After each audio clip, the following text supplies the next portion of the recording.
face a choice. Do we demand a government that serves us rather than the fraudsters and the criminals? Do we demand that the American president fight for the American people first? 70% of Americans say Donald Trump isn't focused on lowering costs, doesn't care about people like me, and 70% say that his businesses influence how he makes political decisions. He's made $2.2 billion. J.D. Vance is describing his own government, the fraudsters and the criminals, and Americans will vote based on that. Donald Trump's favourite network is going against his wishes again, calling to attention how poor the economy is. So best be prepared for a lengthy Truth Social post calling out Fox News hosts by name. And voters are making their voices heard. They're souring a little bit on the economy under the Republican majority. Some of the polling out there shows that Democrats now have a 6-point advantage over the GOP on this very issue, with the midterm elections just 75 days away.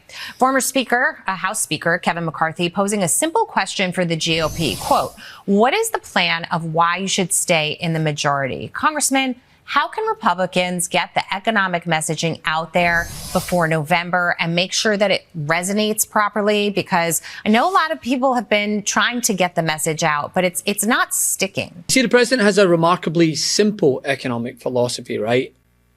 If something is going well, he did it. If something is going badly, Joe Biden did it. Or Obama. Yeah, if the stock market's on the way up, Trump did it. If groceries are expensive, Biden. Housing unaffordable? Biden. What about inflation? Joe Biden. And the national debt? Somehow still Joe Biden. Let me play some more sound from you. As I mentioned off the top there, RNC Chair Joe Gruters was just on The Hill Sunday. And here's how he framed the current economic situation. Take a listen. This is certainly Biden's prices that we're still dealing with and we're still getting under control. This president. So is it the Biden economy then? I mean, if it's Biden's prices, it's Biden's disastrous economic record. This president, the working family tax cuts, no tax on tips and overtime, has had a big impact across this country. He's been working at $19 trillion worth of investments that you're not going to see right away. Congressman, do you think that's a winning message to just say it's not our fault? And 18 months in, is it not Trump's economy yet? You know, President Trump was certainly left with a mess to clean up. But when you're left with a mess, what you do is you roll up your sleeves and you go to work. And that's what President Trump has been doing since day one. That's what House Republicans have been doing, working with President Trump. We just do what we do in the Hoosier state. We roll up our sleeves, we go to work, and you'll find me and the Hoosiers that I serve to be happy warriors in that endeavor. The president has now been president again for roughly 19 months, and Biden is apparently still running the economy from Delaware. But this week, Donald Trump received an unusually awkward message, and it came from none other than Fox News, starting with Fox Business. That's right, the branch of the Fox News network published an interview with economist and longtime conservative commentator Peter Schiff under this headline: U.S. economy worse off than when Biden departed. And Schiff's argument was even harsher. He told Fox that Trump ran on promising to fix what Biden had broke, but then broke it more. It's quite a sentence to appear on Fox Business, right? Because Donald Trump's entire economic defense rests on convincing Americans that the unpleasant things that they are currently experiencing are essentially leftovers from the previous administration. It's Biden's inflation, it's Biden's prices, Biden's debt, Biden's economy. And now Fox Business are running articles saying, well, the economy is worse now than when Biden left. And the message continued onto the Fox News airwaves, right? This all happening as new polls pointing to voters souring on the economy under a Republican majority. Democrats now have a 6-point advantage over the GOP on this very issue, with the midterm elections just 75 days away. Former House Speaker Kevin McCarthy posing a simple question for the GOP. Quote, what is the plan of why you should stay in the majority? Joining me now is Wisconsin Congressman Scott Fitzgerald. Thank you so much for being here and good to see you this morning. You, of course, sit on the House Good morning, Jackie. Financial Services Committee. Congressman, how can Republicans get the economic messaging out before November? And where have they gone wrong thus far? Because President Trump's policies, at least from a tax perspective, making those 2017 tax cuts permanent, adding additional no tax on tips, no tax on overtime, and for Social Security benefits, helping Americans. Inflation is down from Biden's 9%. So where are we going wrong here? Yeah, the economic indicators are all really on our side, but trying to get that message out has been very frustrating. The place I'm finding the problem is in the Strait of Hormuz, the whole oil thing. I'm feeling like we're losing clarity on what we're doing there. Okay, and maybe that's an understatement, but I do feel like we're losing some clarity there now. So I'm at the point, and you gave me this way of thinking about it last week, Dagan.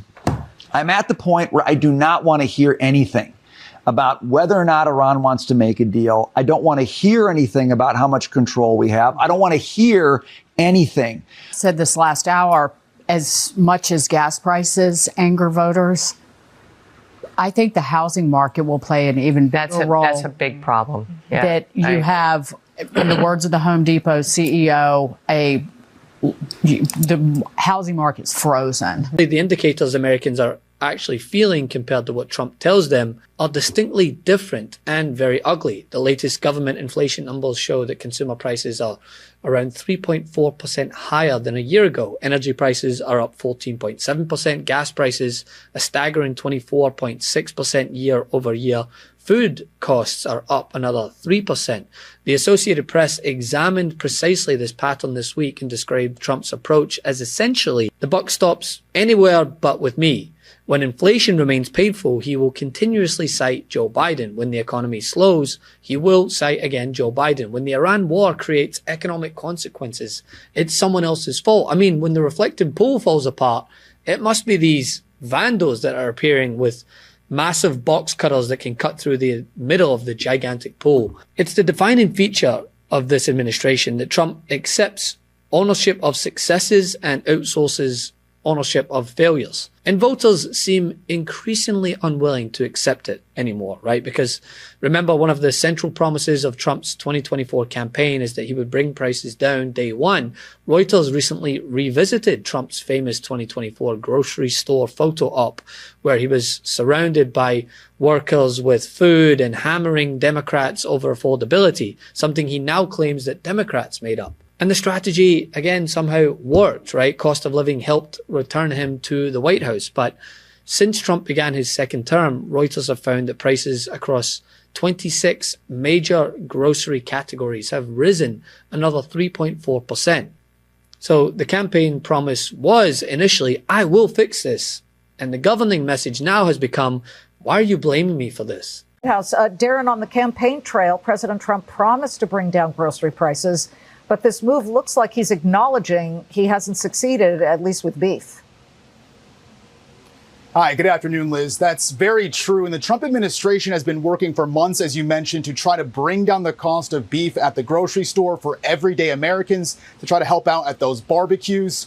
They've been working with everyone from ranchers to retailers. Then finally, as you mentioned, he put out that Truth Social post just this morning talking about what he's going to do as far as the tariffs and the cost of beef. For the next 90 days, the United States will allow up to 300,000 metric tons of product. That's what he was saying, for ground beef to be imported with no out-of-quota tariff, with a commitment that this beef will be sold at 25% below current market prices.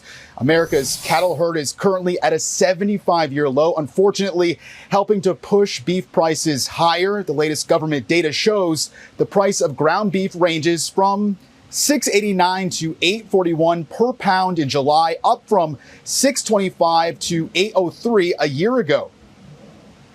What we need is just some time to be able to work, to be able to grow this herd, because it takes a while. If we started to grow today, it would be 2 years or more before we would start seeing more beef on the table. But every time an announcement like this is made, he sets us back months. And Liz, lowering grocery prices and the national debt are top priorities for the Trump administration, with the national debt, as you know, sitting at about $40 trillion. Our energy costs are way down. Our groceries are way down. Everything is way down. And the press doesn't report it. The press reports whatever the con people say. You know, I call the Democrats con men and women. They make up numbers. So I don't want to hear about the affordability. And Fox News itself increasingly are telling Trump that voters are not buying the excuse, right? Fox News' July poll found that 33% approved of Trump's handling of the economy, with a very sizable 67% disapproving. And Fox's same polling found that voters trusted Democrats over Republicans by 9 points on the economy and 10 on inflation. That's as close to a political emergency as you'll find for Mr. Art of the deal ahead of the midterms. And even members of his own party, they're feeling it and voicing their concern about the cost of living.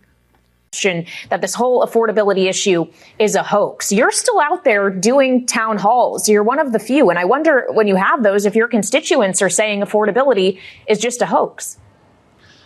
Prices are too high. We got to be honest with ourselves. You know, when you go to the grocery store, they're higher than I want them to be. And so for Fox Business to air this interview, it makes the blame game especially embarrassing for the president, because Schiff, he's not some democratic socialist appearing from MSNBC. His criticism comes from a place on the economic right, much like that you'll find in the Wall Street Journal, who have reported extensively on his failures. And his warning to Republicans is explicitly political. He told Fox that he expects Republicans to lose a significant number of House seats this November. He believes that they have a real possibility of losing the Senate.